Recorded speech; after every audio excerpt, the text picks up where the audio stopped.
Hallo und herzlich willkommen bei Jans Tourenbuch. Die Ziele der heutigen Tour bin ich so auch schon mal abgelaufen, nämlich den kleinen Hennersdorfer Stein, den Papststein und den Gorisch. Allerdings habe ich diesmal einen anderen Startpunkt gewählt, und zwar den Bahnhof Bad Schandau. Ich wollte also mal sehen, wie man da die Tour läuft, wenn man sozusagen mit dem Zug ankommt. Und da bin ich zunächst den Teppichsteig hochgegangen, Teppich mit E, nach Klein-Hennersdorf hoch und dann halt zum Klein-Hennersdorfer Stein. Und da habe ich auch wieder mal eine neue Ecke entdeckt. Sehr, sehr schön. Und dann die Runde halt weiter, Papststein, Gorisch. Und dann den Weg zurück, den kannte ich so auch noch nicht. Von Gorisch aus über den Hirnlweg und wieder runter ins Elbtal. Schöne Runde, das Wetter war nicht ganz optimal mit Regenschauern und kleinen Schneekriesel und wieder wenig Sicht, wie in der letzten Folge auch schon. Aber trotzdem ganz okay. Wie immer, viel Spaß beim Zusehen und los geht's.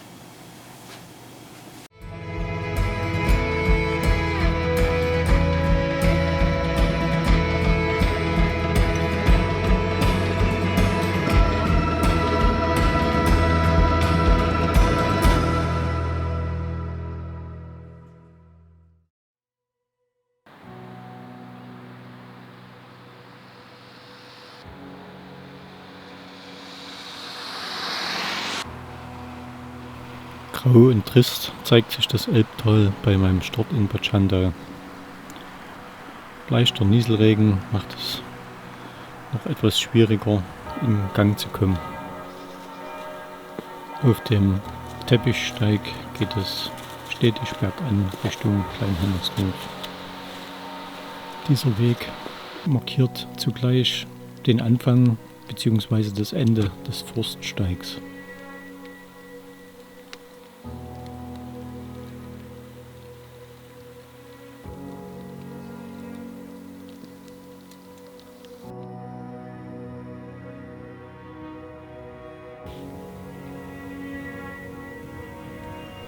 Auf der Höhe angekommen, zieht der Klein-Hennersdorfer Stein sofort den Blick auf sich.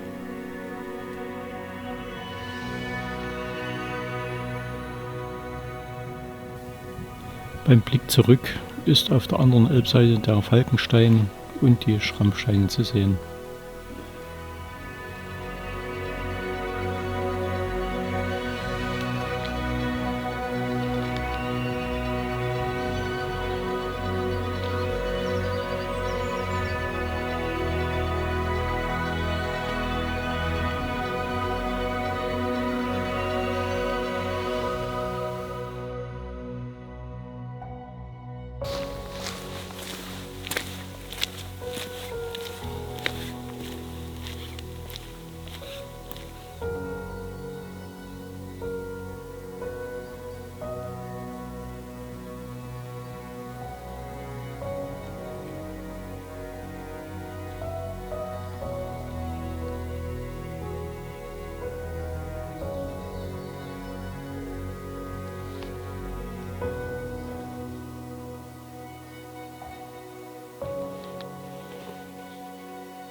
Am kleinen Hennersdorfer Stein tauche ich dann wieder ein in die geliebte Sandsteinwelt.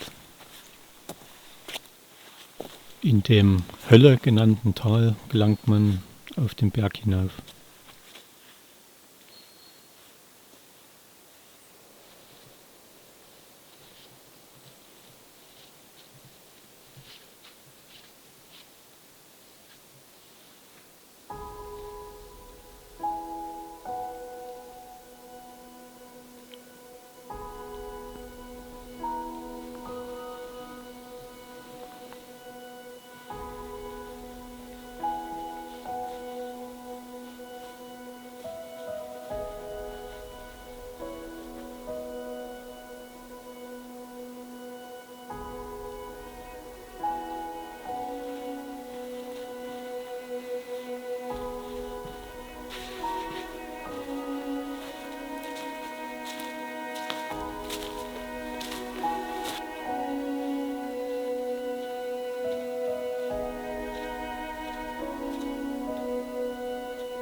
Auf dem kleinen Hennersdorfer Stein darf natürlich ein Besuch der Lichterhöhle nicht fehlen.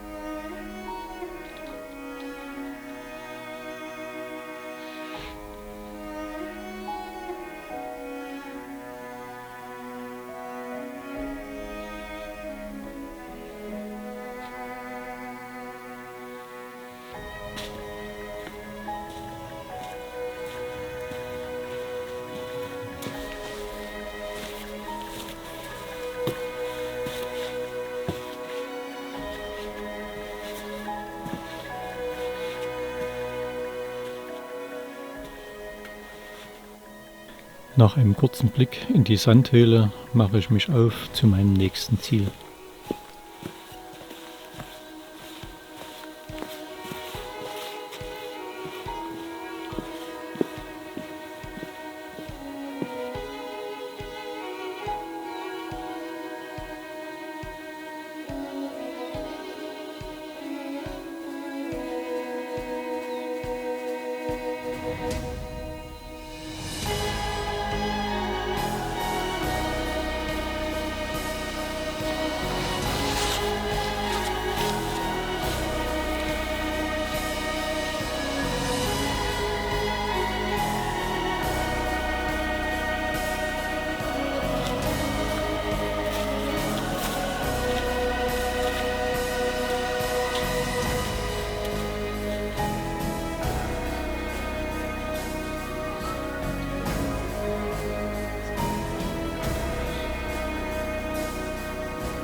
Ich bin hier jetzt auf dem Papststein, mache eine kleine Pause von der schönen Fernsicht, die man hier hat, in die Richtung normalerweise bis zu den Schrammsteinen und so weiter. Ist heute nicht viel übrig geblieben. Nebel, Quatsch, die Wolken hängen ziemlich tief. Jetzt kommen auch noch ein paar einzelne Schneeflocken runter. Aber das wird mich nicht aufhalten, jetzt weiter Richtung Gorisch zu gehen.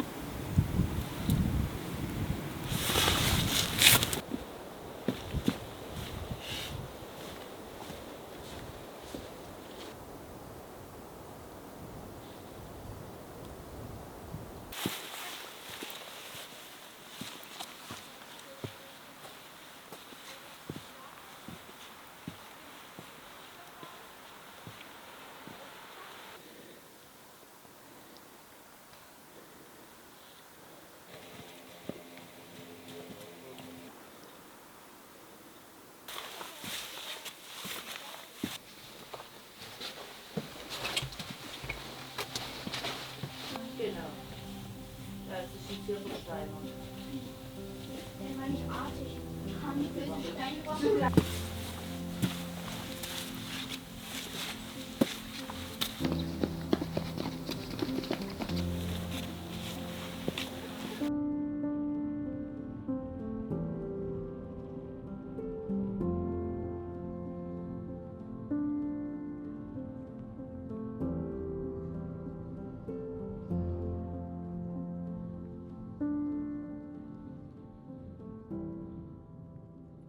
Ein kalter Wind macht den Aufenthalt auf dem Gorisch etwas unangenehm.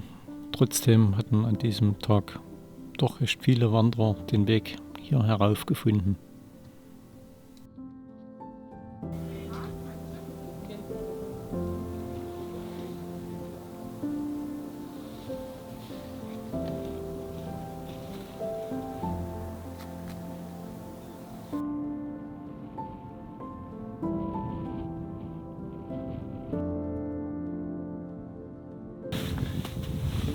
Hier habe ich 2017 bei meiner Übernachtung hier oben geschlafen.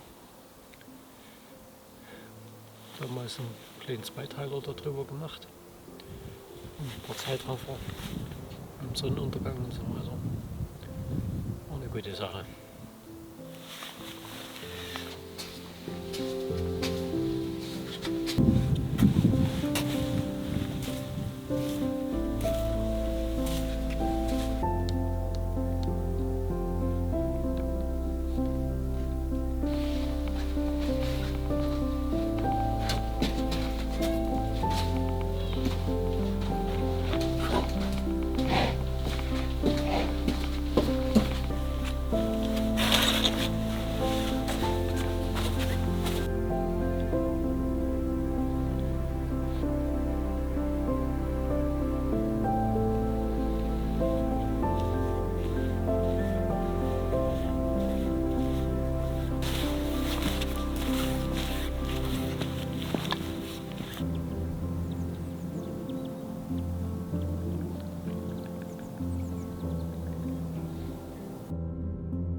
Nachdem man den Ort Gorisch auf dem Hörnerweg verlassen hat, kommen die Berge des heutigen Tages noch einmal in Sicht.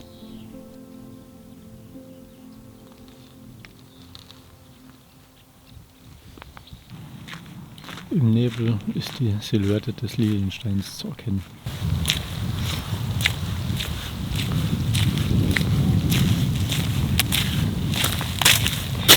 So wie die Wanderung begonnen hat, nämlich mit dem Regenschauer, hört es jetzt auch wieder auf.